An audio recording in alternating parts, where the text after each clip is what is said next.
Hi Year 3, hope you're well. I'm here to read you the next part of our book, the BFG. So if you've got the book you can read along, and at the end you can answer the questions that we have sent for you. Okay, we're on chapter 2 and the chapter's called Who? It wasn't a human, it couldn't be. It was 4 times as tall as the tallest human. It was so tall its head was higher than the upstairs windows of the houses. Sophie opened her mouth to scream, but no sound came out. Her throat, like her whole body, was frozen with fright. This was the witching hour, all right. The tall black figure was coming her way. It was keeping very close to the houses across the street, hiding in the shadowy places where there was no moonlight. On and on it came, nearer and nearer, but it was moving in spurts. It would stop, then it would move on, then it would stop again. But what on earth was it doing? Aha! Sophie could see now what it was up to. It was stopping in front of each house. It would stop and peer into the upstairs window of each house in the street. It actually had to bend down to peer into the upstairs windows. That's how tall it was. It would stop and peer in, then it would slide onto the next house and stop again and peer in, and so on all along the street. It was much closer now and Sophie could see it more clearly. Looking at it carefully, she decided it had to be some kind of person. Obviously it was not a human, but it was definitely a person. A giant person, perhaps. Sophie stared hard across the misty moonlit street.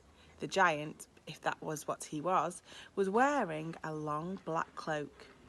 In one hand he was holding what looked like a very long, thin trumpet. In the other hand he held a large suitcase. The giant had stopped now right in front of Mr. and Mrs. Gucci's house. The Guccis had a green grocery shop in the middle of the high street, and the family lived above the shop. The 2 Gucci children slept in the upstairs front window. Sophie knew that. The giant was peering through the window into the room where Michael and Jane Gucci were sleeping. From across the street, Sophie watched and held her breath. She saw the giant step back a pace and put the suitcase down on the pavement. He bent over and opened the suitcase. He took something out of it. It looked like a glass jar, one of those square ones with a screw top. He unscrewed the top of the jar and poured what was in it into the end of the long trumpet thing. Sophie watched, trembling. She saw the giant straighten up again and she saw him poke the trumpet in through the open upstairs window of the room where the Gucci children were sleeping. She saw the giant take a deep breath and woof, he blew the trumpet.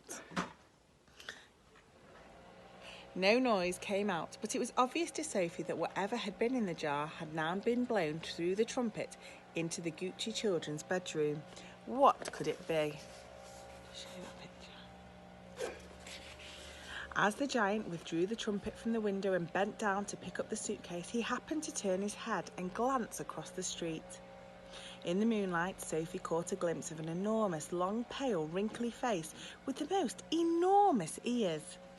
The nose was as sharp as a knife, and above the nose there were 2 bright, flashing eyes, and the eyes were staring straight at Sophie. There was a fierce and devilish look about them. Sophie gave a yelp and jumped back from the window. She flew across the dormitory and jumped into her bed and hid under the blanket. And there she crouched, still as a mouse and tingling all over.